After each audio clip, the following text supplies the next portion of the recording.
भी हम जैसे इनफर्टिलिटी टॉपिक को लेकर आए हैं। लोग इस पर बात करना ज़रूरी नहीं समझते, साइलेंट रहते हैं, जबकि बाकी हेल्थ कंडीशन की तरह इसके ऊपर भी क्या बात करना ज़रूरी है। हमें ये समझने की ज़रूरत है कि बांझपन या इनफर्टिलिटी, कोई ये नहीं कह सकते कि वो बांझ है या वो माँ नहीं बन सकती। कोई कपल कंसीव नहीं कर रहा, प्रेगनेंसी नहीं हो रही, तो अक्सर देखा गया है कि वुमेन को ब्लेम किया जाता है। ये जो क्वेश्चन है ये मैं आपसे जानना चाहती हूँ, इसका फैक्ट क्या है। बहुत जल्दी लोग 3 से 6 महीने के अंदर ही कई बार प्रयास करने के बाद निराश हो जाते हैं कि प्रेगनेंसी नहीं हो रही। IVF से जुड़े जो मिथ्स हैं, लोगों के अंदर डर हैं, बहुत सारे हैं। तो आपके अकॉर्डिंगली वो कौन से ऐसे डर हैं जो पेशेंट्स लेकर आते हैं आपके पास, IVF का सच क्या है। तो इसको लेके लोगों को बहुत सारे कंफ्यूजन है कि ये आर्टिफिशियल प्रोसेस है, इसमें बच्चे अब नॉर्मल होते हैं या हमेशा ही ट्विंस होते हैं। IVF एक बून है। तो IVF का प्रोसेस क्या है, ये कितना पेनफुल है और किस तरीके से चीज़ों से उनको फेस करनी पड़ेंगी। This preparation involves physical as well as mental preparation. बहुत सारा इमोशन भी इन्वॉल्व है। नॉन पेनफुल तो नहीं कह सकते, बट जो IVF ट्रीटमेंट के दौरान ये फिजिकल पेन के साथ साथ इमोशनल पेन भी हैंडल करते हैं। क्या चीज़ें उस टाइम उनको करनी चाहिए, कुछ स्पेसिफिक फूड भी हैं जो उनको खाने चाहिए और कुछ जो अवॉइड करने चाहिए। The food which you will like to gift your baby, कि कल को बच्चा होगा जो खाना आप उसको खिलाने में।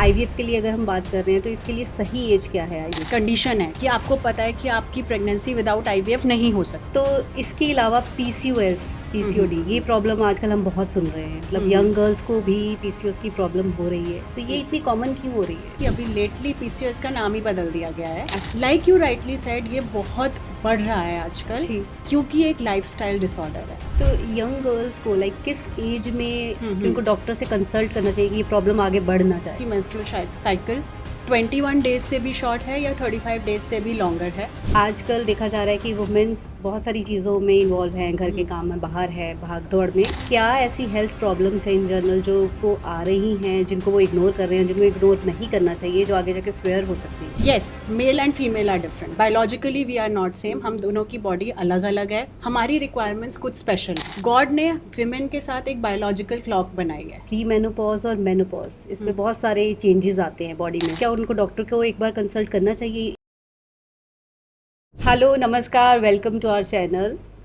आज हम जो टॉपिक आपके सामने लेकर आ रहे हैं वो उसके ऊपर अक्सर बात नहीं की जाती, लोग साइलेंट रहते हैं, लेकिन कहीं ना कहीं अपनी लाइफ में साइलेंटली उस स्ट्रगल को फेस करते हैं।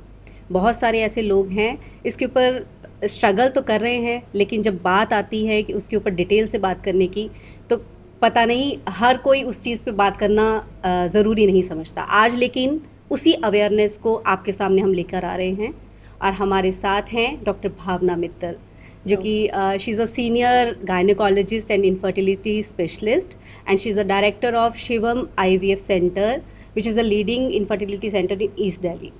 सो welcome doctor Bhavna to our channel. Thank you so much for inviting me for this podcast and I am very happy कि आपने एक ऐसा टॉपिक चूज़ किया है जो बहुतों के क्लोज टू द हार्ट होगा जी, और जिसको लेके बहुतों को मिथ्स भी होंगे जो शायद हम अपने डिस्कशन से आज क्लियर कर पाएंगे। सो डॉक्टर भावना, अभी हम जैसे इनफर्टिलिटी टॉपिक को लेकर आए हैं, इसके ऊपर बात कर रहे हैं, बट इंडिया में आज भी इनफर्टिलिटी को मेडिकल कंडीशन से ज़्यादा सोशल स्टिग्मा माना जाता है। लोग इस पर बात करना ज़रूरी नहीं समझते, साइलेंट रहते हैं, जबकि बाकी हेल्थ कंडीशन की तरह इसके ऊपर भी क्या बात करना ज़रूरी है, इस साइलेंस को तोड़ना ज़रूरी है। हमें आज इस साइंटिफिक वर्ल्ड में ये समझने की ज़रूरत है कि बांझपन या इनफर्टिलिटी सभी बीमारियों की तरह एक बीमारी है जिसमें एक सेट ऑफ इन्वेस्टिगेशंस होते हैं और ट्रीटमेंट होता है। कोई भी बीमारी जैसे लाइलाज नहीं होती, ऐसे ही आज इतनी साइंस है कि प्रैक्टिकली हम किसी भी लेडी को ये नहीं कह सकते कि वो बांझ है या वो माँ नहीं बन सकती। हर किसी के लिए सोल्यूशन है, बट बिकॉज ये एक सोशल स्टिग्मा है, इसके अराउंड बहुत सारे कन्फ्यूजन्स हैं लोगों को। लोग अपने आप ही बहुत सारा इसमें निष्कर्ष खुद ही निकाल लेते हैं, डॉक्टर तक पहुंचते ही नहीं हैं और उसको बीमारी की तरह नहीं लेते, उसको एक सोशल एंगल दे देते हैं और कॉम्प्लेक्स बन जाती है सिचुएशन लेडी के लिए। तो लेकिन देखा जाता है कि जब कोई कपल कंसीव नहीं कर रहा, प्रेगनेंसी नहीं हो रही, तो अक्सर देखा गया है कि वुमेन को ब्लेम किया जाता है, उनसे क्वेश्चन किए जाते हैं कि प्रेगनेंसी क्यों नहीं हो रही, इतना डिले क्यों हो रहा है। तो ये जो क्वेश्चन है ये मैं आपसे जानना चाहती हूँ, इसका फैक्ट क्या है, क्योंकि आपके पास बहुत सारे केसेस आते हैं, बहुत कपल्स आते हैं ट्रीटमेंट के लिए, पर इसके पीछे जो छुपा फैक्ट क्या है? क्या वुमेन इनफर्टिलिटी के साथ साथ मेल इनफर्टिलिटी भी उतनी ही कॉमन है? जी, सबसे पहले तो हमें समझने की ज़रूरत है कि कोई भी मैरिड कपल अगर 1 ईयर तक अनप्रोटेक्टेड इंटरकोर्स कर रहा है, मतलब 1 साल तक अगर वो प्रयास कर रहे हैं प्रेगनेंसी के लिए और प्रेगनेंसी नहीं होती, तभी हम उसे इनफर्टिलिटी की डेफिनेशन मानते हैं। बहुत जल्दी लोग 3 से 6 महीने के अंदर ही कई बार प्रयास करने के बाद निराश हो जाते हैं कि प्रेगनेंसी नहीं हो रही, बट समटाइम्स ये एक बिल्कुल नेचुरल प्रोसेस हो सकता है। सो जब तक 1 साल ना बीत जाए कि आपने ट्राई किया और आपको रिजल्ट नहीं मिला, तब तक आप उसे टेक्निकली इनफर्टिलिटी नहीं कह सकते। दूसरी बात यह है, ये कोई मेरा एक्सपीरियंस नहीं है, इस पे बहुत रिसर्च और डेटा है कि इनफर्टिलिटी के लिए जितना एक लेडी रिस्पॉन्सिबल है, बिल्कुल एग्जैक्टली इक्वली मेल भी उसके लिए उतना ही रिस्पॉन्सिबल है। इनफैक्ट जो हमारे मेडिकल बुक्स में कंडीशंस दी जाती हैं उसके अकॉर्डिंगली 40% में फीमेल पार्टनर जिम्मेदार है, 40% में मेल पार्टनर जिम्मेदार है, 10% में दोनों रिस्पॉन्सिबल हैं और 10% में रीजंस अनएक्सप्लेन्ड रहते हैं, पता नहीं लगता कि what is the exact cause. So that ways we can say कि दोनों ही इक्वली इंपॉर्टेंट है, दोनों ही रिस्पॉन्सिबल हैं, but socially it's not like that. Socially somehow सारा लोड जो होता है वो लेडी के ऊपर ही जाता है। जी। सो इससे जुड़े, IVF से जुड़े या इनफर्टिलिटी से जुड़े बहुत सारे मिथ्स हैं लोगों के मन में कि इनफर्टिलिटी के बाद अगर कुछ प्रॉब्लम्स आती हैं तो सीधा IVF पे जाते हैं। तो IVF से जुड़े जो मिथ्स हैं, लोगों के अंदर डर हैं, बहुत सारे हैं। तो आपके अकॉर्डिंगली वो कौन से ऐसे डर हैं जो पेशेंट्स लेकर आते हैं आपके पास, और सच क्या है? आप सच क्या बताना चाहेंगे कि IVF का सच क्या है? देखिए, IVF एक टेक्नोलॉजी है जो वर्ल्ड में 1979 से शुरू हुई, मतलब तकरीबन अब हम कह सकते हैं कि 50 साल हो गए इस टेक्नोलॉजी को। अब ये एक वेल इस्टेब्लिश प्रोसेस हो चुका है जो कि इतने सालों से चल रहा है। मिलियंस ऑफ बेबी आज तक IVF के थ्रू बॉर्न हो चुके हैं। ये बच्चे अब अपने बच्चे भी प्रोड्यूस कर चुके हैं, तो इनका नॉर्मल होना एक पॉइंट के बियॉन्ड प्रूव हो चुका है।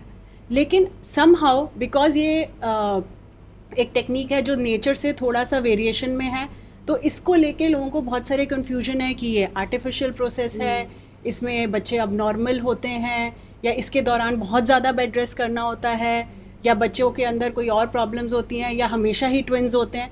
ऐसे अनगिनत मिथ्स इससे रिलेटेड लोगों के दिमाग में हैं, और आई थिंक वो मिथ्स क्लियर करना बहुत ज़रूरी है, क्योंकि साइंस की हर टेक्निक की तरह जैसे हर टेक्निक के नेगेटिव पॉइंट्स हैं, ऐसे ही पॉजिटिव पॉइंट्स हैं। आई विल जस्ट से कि IVF एक बून है, एक चमत्कार है उन लोगों के लिए जिनको अभी तक प्रेगनेंसी होने में परेशानी थी। एटलीस्ट आज साइंस के थ्रू उनके पास एक सोल्यूशन है जिसके थ्रू वो अपना बेबी कर सकते हैं और एक नॉर्मल मैरिड लाइफ आगे जी सकते हैं। सो डॉक्टर भावना, जब कपल जो है 1 ईयर मैरिज के होते हैं, वेट करता है, उसके बाद भी कई बार कपल को लगता है कि अभी तो टाइम है, अभी वेट कर लेते हैं, अभी डॉक्टर के पास नहीं जाते, अभी कंसल्ट नहीं करते, तो ऐसे करते करते कई साल निकल जाते हैं। तो आपके अकॉर्डिंगली राइट टाइम क्या है डॉक्टर के पास जाने का, कंसल्ट करने का, ताकि कौन सी ऐसी चीज़ें उनको देखनी चाहिए कि अब डॉक्टर के पास जाना है ताकि इससे पहले कि टाइम निकल जाए? सी आइडियली तो अगर हम डेफिनेशन के हिसाब से जाएं, फिर तो ये है कि अगर आपने 1 ईयर तक ट्राई किया है प्रेगनेंसी के लिए और आपको सक्सेस नहीं मिल रहा, तो आपको डॉक्टर के पास जाना चाहिए। बट कुछ ऐसी कंडीशंस हो सकती हैं जिसमें पेशेंट्स को 1 ईयर तक भी वेट नहीं करना चाहिए। फॉर एग्जाम्पल, आजकल बहुत सारे केसेस हैं जब मैरिज डिलेड होती है। अगर मैरिज ही आफ्टर 35 ईयर्स हो रही है, तो आपके पास इतना समय नहीं है कि पहले आप 1 साल लें उसके बाद इन्वेस्टिगेशंस कराएं। तो इसमें कोई बुराई नहीं है कि आप इनिशियली ही जाके अपनी सारी इन्वेस्टिगेशंस कराएं, सो दैट अगर कोई प्रॉब्लम है तो we are not sitting over the problem और आपका प्रोसेस डिले नहीं हो रहा। And in today's world patients are very aware. बहुत लोग इमिडिएटली आफ्टर मैरिज भी आते हैं for a basic counselling. They just want to know कि उनका सेक्शुअल हेल्थ नॉर्मल है कि नहीं, उनकी फर्टिलिटी इंडेक्स कैसा है, तो उसके लिए वो आते हैं चेकअप के लिए, अपना बेसिक इन्वेस्टिगेशंस कराते हैं। And I think in today's world it is very nice to be aware in that regard. In fact अगर हम इसको और पीछे लेके जाएं, बहुत सारे लोग प्री मैरिजली भी आते हैं for counselling. So they are certain conditions, for example thalassaemia, अगर जैसे हम पथरी में लाते हैं बिफोर मैरिज, ऐसे हमें बहुत सारे टेस्ट हैं जो करने चाहिए कपल्स के, बिकॉज सपोज फॉर एग्जांपल अगर दोनों थैलेसेमिक हैं and they end up getting married, तो they can have a thalassemic major baby. So I think कहानी तो शुरू वहाँ से होनी चाहिए बिफोर मैरिज. सो अगर आई थिंक उस तरह की अवेयरनेस एटलीस्ट एक अर्बन पॉपुलेशन में आए तो it can be very good for all of us. हाँ, मतलब आज के टाइम पे अगर हम हर चीज के लिए पहले से अवेयर हो रहे हैं तो जैसे कहते हैं prevention is better than cure. अगर हम किसी चीज को प्रिवेंट करें, पहले से जाने, तो इट इज मच बेटर. मतलब वही कह रही हूँ कि ये वाला भी एक एरिया ऐसा है जिसको कि इग्नोर किया जा रहा है. एग्जैक्टली. जिसके ऊपर अवेयरनेस के ऊपर बात भी नहीं की जा रही. राइट. तो अभी आपने जैसे बताया कि अवेयरनेस, मतलब अगर आपकी लेट मैरिज हो रही है तो आपको स्टार्टिंग पे इस चीज़ों पे ध्यान देना चाहिए, टेस्ट करवाना चाहिए.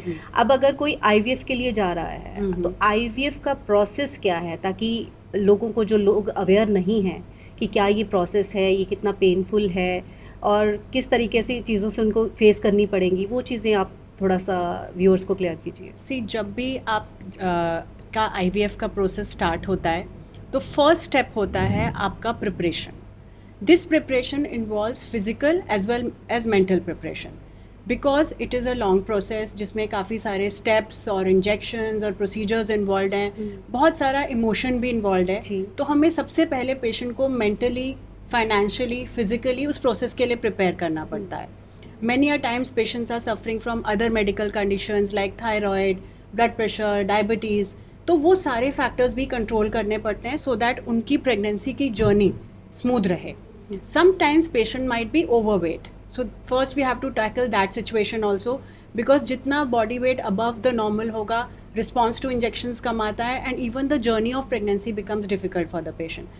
So initially हमारा ये preparation और counseling का process चलता है. उसके बाद शुरू होते हैं investigations जिसमें कि female और male partner को thoroughly investigate किया जाता है. इसको हम मोटे तौर से 3-4 compartments में divide कर सकते हैं. एक तो मेल का, हम मेल पार्टनर का एवेलुएशन करते हैं in terms of his sperm count, sperm को इन्फेक्शंस वगैरह के लिए भी जांच करते हैं. फीमेल पार्टनर में हम एग रिजर्व की, मतलब उनमें एग बनाने की क्षमता कितनी है वो जानने के लिए कुछ ब्लड टेस्ट और अल्ट्रासाउंड्स करते हैं. देन यूट्रस को इवेलुएट करते हैं कि बच्चेदानी में कितनी क्षमता है बच्चा के चिपकने के लिए. उसमें अल्ट्रासाउंड, कई बार इन्फेक्शन के लिए बायोप्सी टेस्ट, हिस्ट्रोस्कोपी, ऐसे different test depending on the patient test किए जाते हैं. देन टेस्ट रिपोर्ट्स आती हैं, जो भी कंडीशंस बॉडी में अप डाउन है उनको करेक्ट किया जाता है, पेशेंट को प्रिपेयर किया जाता है. ये होने के बाद फिर शुरू होता है एक्चुअल आईवीएफ साइकिल जो कि पीरियड साइकिल से रिलेटेड होता है. तो everything starts with menses. So from the menses time patients are put on injections. लगभग 10 दिन, जो कि 8 से 12 दिन भी हो सकता है, पेशेंट्स हार्मोनल इंजेक्शन लेते हैं. ये इंजेक्शंस उनकी ओवरी में मल्टीपल एग्स तैयार करते हैं. इसको मॉनिटर किया जाता है through blood test and ultrasound. Once the eggs are ready, उन एग्स को बॉडी से निकालने के लिए एक प्रोसेस किया जाता है जिसको बोलते हैं ओवम पिकअप, एग निकालने का एक प्रोसेस. ये प्रोसेस अंडर एनेस्थीसिया होता है. तो ये जो मिथ है कि इसमें पेन होगा, ऐसा नहीं है, बिकॉज प्रोसेस को हम बेहोश करके करते हैं तो पेशेंट को पेन नहीं होता. It's a short procedure which में take 5, 10, 15 minutes. And on the same day, we also take the semen sample of the husband. So we get our samples, eggs and the sperm. इन दोनों को lab में फिर develop किया जाता है through IVF के various techniques. जैसे IVF का सब वेरिएंट है ICSI, इंट्रासाइटोप्लाज्मिक स्पर्म इंजेक्शन, उसका इस्तेमाल करते हैं. फिर हम एम्ब्रियोज को कल्चर करते हैं लैब में. तो लैब में ऐसी मशीन्स होती हैं जिनको इंक्यूबेटर्स कहा जाता है. एक तरह से वो वही एनवायरनमेंट मिमिक करती हैं जो एक मदर के वूम में होता है. तो उस एनवायरनमेंट में हम एम्ब्रियोज को कल्चर करते हैं, डेवलप करते हैं. वहाँ पे उतना ही कार्बन डाइऑक्साइड, उतना ही टेम्परेचर लेवल होता है जो आइडियली इस टाइम में मदर की बॉडी में होता है. उसके अंडर जो एम्ब्रियो है वो डेवलप करते हैं till 3 to 5 days. So 5th day के कल्चर को ब्लास्टोसिस्ट कल्चर कहते हैं और उस स्टेज पे बेबी को यूट्रस में रखा जाता है. तो ये एक आईवीएफ का शॉर्ट में प्रोसेस है. तो इसमें काफ़ी सारे इंजेक्शंस, 1-2 छोटे प्रोसीजर्स इन्वॉल्व हैं. ओवर टाइम इसमें काफ़ी टेक्नोलॉजी डेवलप हो रही है. इंजेक्शंस अब काफ़ी हद तक नॉन पेनफुल तो नहीं कह सकते बट लेस पेनफुल हैं. So it is not so difficult जितना इसको लेके मिथ है कि ये बहुत मुश्किल है प्रोसेस. हाँ, क्योंकि इसकी फिजिकल पेन के साथ साथ जो इमोशनल पेन है वो दोनों जुड़े हुए हैं. तो आप उनको क्या इसमें सजेस्ट करना चाहेंगे, क्या एडवाइस देना चाहेंगे जो आईवीएफ ट्रीटमेंट के दौरान ये फिजिकल पेन के साथ साथ इमोशनल पेन भी हैंडल करते हैं? क्या चीज़ें उस टाइम उनको करनी चाहिए? कुछ स्पेसिफिक फूड भी हैं जो उनको खाने चाहिए और कुछ जो अवॉइड करने चाहिए? सी, स्पेसिफिकली आई थिंक आपको अपनी मेंटल हेल्थ पे इस टाइम पे बहुत ध्यान देना चाहिए. सो एक तो it is a couple thing, तो दोनों हस्बैंड वाइफ अगर इसको साथ में लेके चलें, मतलब उनका आपस में तालमेल अच्छा हो, किसी के ऊपर किसी का प्रेशर ना हो, क्योंकि कई बार लेडी बहुत घबरा रही होती है कि अगर if I don't get pregnant तो पता नहीं मेरा क्या होगा। इंडिया में ऐसे भी सिनारियो होते हैं, देन दे फील कि the husband might leave them, मतलब दिस इज़ नॉट अनकॉमन, मतलब ये कोई बड़ी बात नहीं है, ऐसा भी होता है जी। तो एक तो वो ऑलरेडी अपने ट्रीटमेंट ले रहे हैं, प्लस उनके ऊपर इतना सारा इमोशनल बर्डन होता है, तो अगर उस सबसे ऊपर उठ के एज अ कपल वो सपोर्टिवली पूरा ट्रीटमेंट करें, the journey becomes much much easier. Then of course dos and don'ts हैं कि आपको एक हेल्दी लाइफस्टाइल इस बीच में फॉलो करना है। किसी भी हेल्दी प्रेगनेंसी के लिए पहले आपका लाइफस्टाइल हेल्दी होना चाहिए। Food is the building block of our body, so food अच्छा और healthy, basically a good balanced nutrition जो इंडियन होम फूड है, you should follow that. In fact I always tell my patients कि जो food आपने childhood से अभी तक खाया है, what your body is use to, the food which you will like to gift your baby, कि कल को बच्चा होगा जो खाना आप उसको खिलाने में नहीं हेजिटेट करोगे, वही खाना आपको इस बीच में खाना है। सो दैट ऑटोमेटिकली मीन्स कि आपको junk food, artificial preservatives, chemicals, anything like soda drinks और anything that should be avoided during this time. Any kind of chemical consumption, for example अगर कोई smoking, alcohol, any kind of drugs ले रहे हैं तो that should be avoided. So a healthy lifestyle with a good balanced diet, a little bit of exercise and also a little bit of meditation or yoga can help because obviously आप mentally परेशान हैं, plus आपको ऐसे injections लग रहे हैं जो आपके body में hormonal changes create कर रहे हैं, so at least आप अपना base normal लेंगे तो उसके ऊपर बिल्डअप हो सकता है फिर इजीली बाद में। सो डॉक्टर भावना, IVF के लिए अगर हम बात कर रहे हैं तो इसके लिए सही एज क्या है IVF की? सी IVF के लिए जो एज है that is the biggest single determinant of IVF success. तो सक्सेस IVF का एज पे, स्पेशली जो लेडी की एज पे बहुत ज़्यादा डिपेंड करता है, बिकॉज आप समझ सकते हैं कि IVF में जो हम एम्ब्रियो प्रोड्यूस करते हैं उसका डेवलप होना एग की क्वालिटी पे डिपेंड करता है, और एग की क्वालिटी लेडी की एज जैसे जैसे बढ़ती जाती है वैसे कम होता जाता है। सो अगर आपको कोई ऑब्वियस ऐसी कंडीशन है कि आपको पता है कि आपकी प्रेगनेंसी विदाउट IVF नहीं हो सकती, फॉर एग्जांपल आपकी ट्यूब्स ब्लॉक्ड हैं या फिर स्पर्म काउंट बहुत लो है या ओवेरियन रिजर्व में कोई प्रॉब्लम है, तो आपको अपने ट्रीटमेंट को डिले नहीं करना चाहिए, जल्दी से जल्दी आपको फिर IVF पे प्रोसीड करना चाहिए। ऐसा देखा गया है कि after the age of 35 IVF का सक्सेस रैपिडली डिक्लाइन करता है एंड फर्दर आफ्टर 40 ये सक्सेस और भी ज़्यादा डिक्लाइन करता है। तो IVF का सक्सेस रेट इसी पे ही डिपेंड करता है कि एज के अकॉर्डिंगली आप टाइम पर अगर टाइमली IVF करवाएं। कई बार बिकॉज ऑफ इग्नोरेंस या फिर राइट गाइडेंस ना मिलने के कारण या फिर राइट जगह, कई बार फाइनेंशियल इश्यूज होते हैं, लोग डिले करते रहते हैं and that ways they are postponing the treatment and decreasing their chances of pregnancy. So इसलिए I think through take action early is better. आपने तो बहुत अच्छे से IVF की जर्नी को उनके लिए इजी बनाने के लिए बहुत अच्छे से अवेयर किया है, एक्सप्लेन किया है कि क्या मतलब इतना प्रोसेस टफ नहीं है अगर उसको इस तरीके से लिया जाए। राइट। तो इसके अलावा PCOS, PCOD ये प्रॉब्लम आजकल हम बहुत सुन रहे हैं, मतलब यंग गर्ल्स को भी PCOS की प्रॉब्लम हो रही है, तो ये इतनी कॉमन क्यों हो रही है? सी PCOS जिसको टेक्निकली कहते हैं polycystic ovarian syndrome. In fact I will like to tell you something very interesting कि अभी लेटली PCOS का नाम ही बदल दिया गया है। अच्छा। अब इसको कहा जाता है PMOS। सो PCOS सुनते ही लोगों को एक मिथ होता था कि हमारी ओवरी में सिस्ट है जी, कि शायद हमारी ओवरी में कोई पानी के बबल्स हैं, छाले हैं, क्या है। सो बट एक्चुअली अब रिसर्च के बाद ये पता चला है कि PCOS एक मेटाबॉलिक प्रॉब्लम है। So it's a metabolic ovarian syndrome. इस कंडीशन में बहुत सारी मेटाबॉलिक प्रॉब्लम्स क्रिएट होती हैं, हार्मोनल चेंजेस होते हैं, इंसुलिन का रेजिस्टेंस हो जाता है, मतलब इंसुलिन हमारी बॉडी पे प्रॉपर्ली एक्ट नहीं कर पाता। लाइक यू राइटली सेड, ये बहुत बढ़ रहा है आजकल क्योंकि एक लाइफस्टाइल डिसऑर्डर है। So because of poor lifestyle and specially in young children this is booming, it is increasing in incidence because लोग टाइम पे सोना, टाइम पे उठना, रेगुलर एक्सरसाइज करना, healthy food, optimal body weight, इस सब पे ज़्यादा ध्यान नहीं दे रहे। So that is why this, and also stress even in young children we see because of various reasons, their interpersonal relations, their studies, so many things, मतलब young kids are so much burdened these days, I think much more than we were at our time. So that's why maybe these lifestyle disorders are increasing.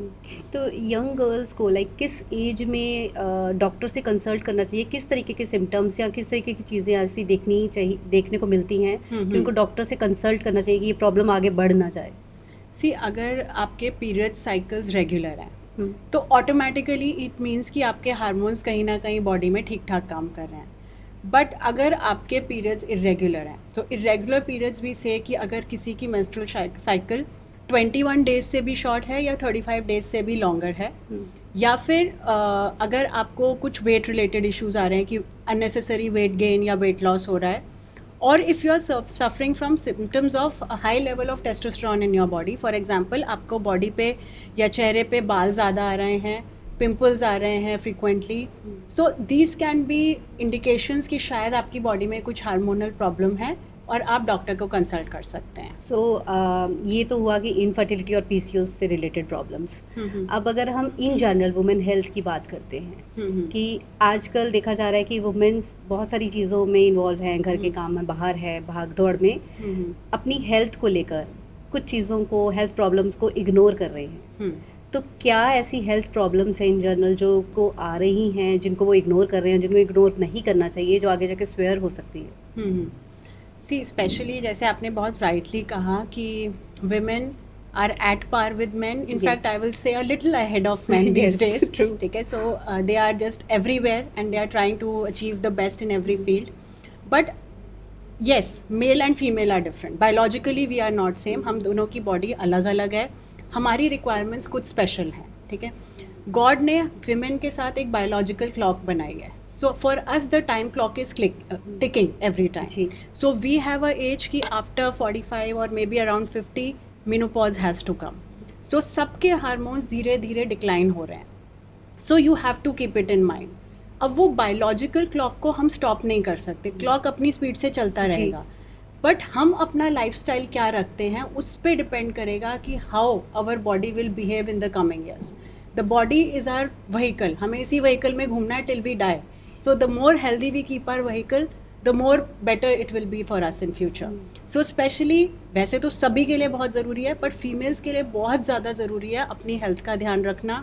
So to have a good healthy routine which includes good healthy lifestyle habits and good diurnal routine, time से सोना, time से उठना, थोड़ा सा physical exercise, मतलब at least I would say at least 5 times per week अगर हम आधा से 1 घंटा फिजिकल एक्सरसाइज, जो कि वॉक, योगा, स्विमिंग, जो भी आप इंजॉय करते हैं किसी भी फॉर्म में हो सकता है, and mostly a healthy home diet and avoid junk food, avoid toxin consumptions. So this can help you a long way. अभी जैसे मेनोपॉज की आपने बात की, अभी प्री मेनोपॉज और मेनोपॉज, इसमें बहुत सारे चेंजेस आते हैं बॉडी में वुमेन के. राइट. तो कब वुमेन को कंसल्ट करना चाहिए, क्या उनको डॉक्टर को एक बार कंसल्ट करना चाहिए इस दौरान, प्री मेनोपॉज और मेनोपॉज के टाइम पे?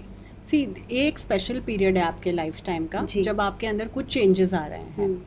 सो इसमें डॉक्टर को एक बार ज़रूर कंसल्ट करना चाहिए. एक तो ये मेडिकली भी इंडिकेटेड है, क्योंकि अराउंड दिस टाइम कुछ स्पेशल टेस्ट हैं जिनको स्क्रीनिंग टेस्ट कहा जाता है, जो हम सभी को रिकमेंड करते हैं. इन टेस्ट में एक बेसिक अल्ट्रासाउंड, एक पैप स्मीयर्स टेस्ट और एक मैमोग्राफी, मतलब ब्रेस्ट का चेकअप होता है. बिकॉज ये एक एज होती है जिसमें एक टेंडेंसी हो सकती है टुवर्ड्स कैंसरस या प्री कैंसरस लीजन्स. कई बार हम सुनते हैं अपने आस पड़ोस में कि पता नहीं था, एकदम सडनली एडवांस कैंसर का पता चला. तो इसलिए आजकल रिकमेंडेड है कि as a screening may be after 40 years of age you should be visiting a gynaecologist and get your basic test done. अगर आपकी रिपोर्ट्स नॉर्मल हैं तो आप इस चेकअप को हर 5 साल में फिर करा सकते हैं इसके बाद में. So one is from that point of view. Secondly, क्योंकि आपके आगे आपकी बॉडी में बहुत सारे ऐसे चेंजेस आएंगे जो आपको कंफ्यूज करेंगे, आपको इरिटेबिलिटी महसूस होगी, आपको एकदम से सडनली बहुत सारा गुस्सा आएगा, सोते सोते हो सकता है कि एकदम पसीने आने लगें, आपकी बॉडी उस तरह रिस्पॉन्ड नहीं करेगी जिस तरह 10 साल पहले करती थी. So if you are consulting somebody who is an expert at that, so they can guide you, they can make your journey smooth कि आप क्या स्पेशल स्टेप्स इस बीच में ले सकते हो. सी नेचर को हम बीट नहीं कर सकते, चेंजेस तो होने ही हैं, बट उन चेंजेस के ओवर जो हमारी जर्नी है that can become smooth if you have proper guidance. So you will know कि ये हो रहा है मेरे साथ और ये इसलिए हो रहा है. बहुत बार लोग बहुत सारे सिम्टम्स को समझ नहीं पाते कि ऐसा हो क्यों रहा है, और कई बार बहुत सारे अननेसेसरी सिम्टम्स को मेनोपॉज समझ के बैठे रहते हैं और पता चलता है वो बीमारी कुछ और थी. So to have the right information and knowledge, I think it can really help you at this time.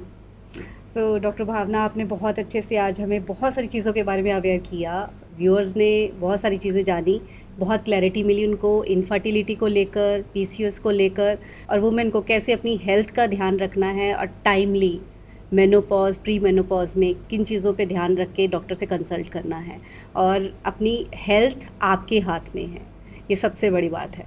So doctor Bhavna, thank you so much. आपसे फिर से मुलाकात करेंगे। अगर हमारे व्यूअर्स के कुछ भी कंसर्न्स होंगे, कोई भी क्वेश्चंस होंगे, आप डॉक्टर भावना से कंसल्ट करना चाहते होंगे, तो आप हमें मैसेज कीजिएगा। Thank you so much. Thank you so much.